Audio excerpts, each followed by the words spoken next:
Tonight, the girlfriend of the island's latest homicide victim says she has been devastated by the senseless killing of her loved one. A motorcyclist and his pillion rider are the latest road fatalities after colliding with a car at Richford Denry. Family and friends speak to Hot 7 TV. To see you just taking somebody's personal picture all in a mess and send it all over the place, I don't know how heartless they can be to do that. And a local priest calls on communities to do more to assist single-parent families. The details are coming up. This is the Hot 7 Nightly News with Lovelace and Amy Joseph. Good night. It is Monday, the 13th of May 2019. Welcome to the Hot 7 Nightly News on Flow Channel 117, also being simulcast on Kiss FM 105.5 and 105.9, on our website www.caribbeanhottv.com, and of course on our free Caribbean Hot FM mobile app. I'm lovely Saint Amy Joseph. Thank you for joining us. The bereaved girlfriend of the island's latest homicide victim speaks to Hot 7 News, expressing extreme shock and sadness at the passing of the man she refers to as the only person who made her happy. Sandrina Jameson says the government needs to step up to solve the national crime issue, as no one is safe anymore. Rochelle Gonzalez begins our reporting. As Sandrina Jameson sat down to speak to Hot 7 News about the death of her boyfriend, Dwight Lewis, she was visibly shaken and in floods of tears, so much so that she declined appearing on camera. Lewis, her boyfriend of 2 years, was gunned down reportedly near the Tourouge Gap on Easter Monday after he was robbed of his wallet and phone. Although he fought for his life in intensive care for weeks, he succumbed to his wounds on Sunday, leaving all who knew him stunned and saddened. Jameson said the fact that she will never see Lewis again is yet to sink in. The rest of his family, how are they taking this news? Very hard, very, because it's even his friends taking it very hard. They cannot digest it. I myself still cannot digest it because my mind still telling me Dwight will be home. Dwight will be home with me. I'm still waiting for Dwight. And I get to know that the Tuesday morning. The Tuesday morning I got the call, and then I came to the police station to find out if that's true or not. Then the officer told me yes, it did happen, and they took me to the hospital to identify if he's my boyfriend. Yeah, and seeing him, the condition, up to like today, I'm still weak. Can't eat, can't sleep. Jameson questioned why Lewis was gunned down. She said he was not the kind to get involved in violence, and so she does not understand why he met such a demise. Why him? Why him? Dwight is not somebody looking for trouble with people. I never knew Dwight to be in any kind of trouble. We always have our ups and downs, but not with any other person. Only with me, I know he does have his little quarreling. And afterwards, we go home. And Dwight never sleep without me. Never, never, never. Jameson went on to call on the powers that be to take a stronger course of action in relation to tackling crime. She also had a warning to the perpetrators of the crime which killed her boyfriend. Most of the times it's innocent people that get caught in these things. And what I can see, the government better act up, because the crime is taking over the whole country. Always a shooting, always, and nothing has been done. Nothing has been done. How many people? How many young people? And to the persons who did this, They will pay. They will pay for it. They will pay for it. It's very sad. Do I have to go that way? I really don't know why. Why is it? Why? According to reports, Lewis was shot by 3 masked men at around 11 p.m. Reporting for Hot 7 News, I am Rochelle Gonzalez. Thank you, Rochelle. Family members and friends of two of the island's most recent road fatalities are calling for legislation to protect families from seeing their loved ones' images plastered on social media. The graphic images showing the bodies of the two young men circulated on social media, forcing one mother to deactivate her social media profiles to keep from seeing the body of her dead son. Solange Alfred reports. A motorcycle collision on Saturday, May 11th at approximately 9:15 p.m. claimed the lives of two young men in their 20s. Dead is Javon Lewis and Dexter Craig Smith. It has been reported the motorcycle was traveling southbound and came to a crashing halt in a head-on collision with a car moving in the opposite direction. Officials have disclosed that both males were without helmet at the time. The still distraught mothers of both the victims refused to be interviewed. However, aunt of Dexter Smith, Olympia Smith, says the bigger issue at hand lies with the dissemination of graphic images of their dead relative. She called for St. Lucians to place themselves in the shoes of family and friends of individuals who suffer an untimely demise. Can you tell us something about your nephew? I don't want to say anything about my nephew. All I know, his name is Dexter Craig Smith, and he was well known by persons in the community. What I'm displeased about, I don't know if it's some government institution or if they have the laws or whether they have to enforce the laws. Because, I mean, with modern technology, you can control people, but I think they need to implement something where when these things happen and it's so graphic, that the body is being covered, because, you know, sometimes the police take long before they get on site, then they tell you it's a crime scene and all of that, and all that time the person's body is exposed, and now that persons are getting the photos even before the family even know about the thing. I don't know, but somebody need to put something in place that these things will not happen. I mean, you have no control over people's personal phone, but I think we need to do something where, I don't know if it's the owner of their body or first come first serve, cover the body, but the body needs to be covered, because it's really graphic to see something like that happen and the person's body is exposed, it in parts and all kind of stuff. It's not a nice feeling. Mother of Javon Lewis spoke off camera to our crew. She shared her fond memories of her son, calling him a natural-born leader. She disclosed on the fateful day her son was making provisions to get car parts to fix his vehicle in hopes of selling it. Her best friend, Sharia Degazor, spoke on her behalf because she was too distraught to do so herself. Degazor says there was a deep bond that mother and son shared. Javon is her only son and he means a lot to her. And when I heard of this tragedy, I was like taken aback. I couldn't contain myself, and I knew what my friend was going through at the time. And so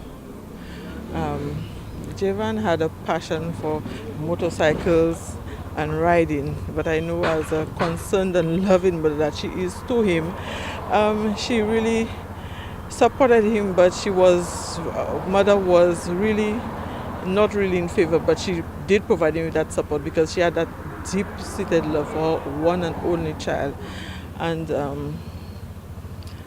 for that to have happened at that time, the eve of Mother's Day, it's a Mother's Day that I will never forget. There are a lot of us who are rooting for her.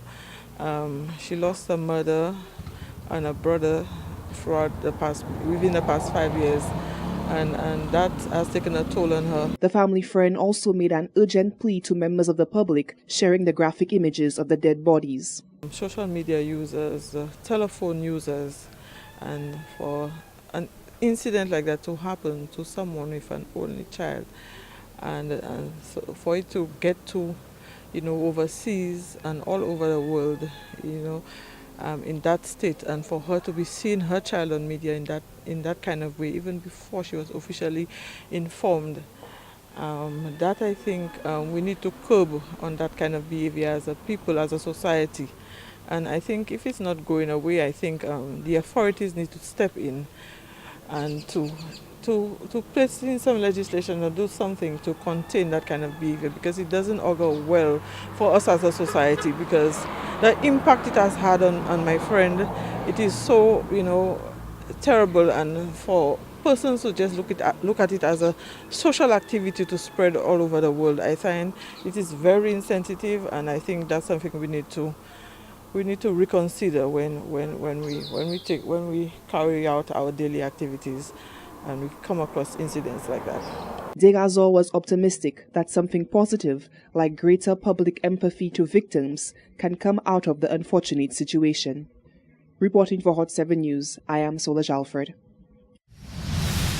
A now viral social media video shows Prime Minister Alan Chasney on board a motorcycle after a jazz event. The video has sparked immediate reaction and condemnation from Castries South MP Dr. Ernest Hilaire. Dr. Hilaire asked the question, what example is the Prime Minister setting when riding without a helmet? More in this report. After a long night of taking in the sounds of melodious jazz and rubbing shoulders with the who's who of high society, Prime Minister Alan Chasney did something that is not sitting well with Parliamentary Rep for Castries South, Dr. Ernest Hilaire. In a now viral video, the PM can be seen boarding the back of a police motorcycle with no helmet on. The officer drives off with the Prime Minister as his pillion rider. Dr. Hilaire questions the PM's actions, asking, with all eyes watching, was this the best decision that the leader of St. Lucia could have made after a long night out? I don't know why the Prime Minister would do things like that. I mean, you're the Prime Minister after all. It's wrong on so many levels. One, you ought not to ride at the back of a motorcycle or ride a motorcycle without a helmet. We know that, we hear that. Young men are stopped on the road by the police because they don't have helmets. A lot of them do it without helmets and nobody stopped them. It was a police motorcycle. So the police office rider is supposed to know better than that. He should really say to him, Prime Minister, I can't do this, it's illegal. In any case, nobody should be riding at the back of a police motorcycle, even with a helmet. It's a police motorcycle. Unless it's another police officer, nobody should be riding on the back of a police motorcycle. So the Prime Minister should not think of doing it. And we have to ask, in what state was he that he thought it was okay to do that? And certainly the officer should know better than to allow the Prime Minister to sit at the back of the motorcycle. Dr. Hilaire says the actions of the Prime Minister speak louder than words when it comes to national appeals for the strictest road safety measures to be adhered to avert calamities. He says, like it or not, the head of government has a powerful influence and sets the tone, especially for young, impressionable minds. He says the display by the officer and the Prime Minister can be used as a reference point for careless road users. How then does the state police officer look at a young man and stop him and tell him you haven't got a helmet and you shouldn't be riding without a helmet, when the young man will say to him, but you didn't tell the Prime Minister to come and ride behind you? Seriously, how can we be sending mixed signals like that? At the same time, the Prime Minister last week was saying we have criminals because they're from single-parent families with multiple fathers. Is that why he broke the law?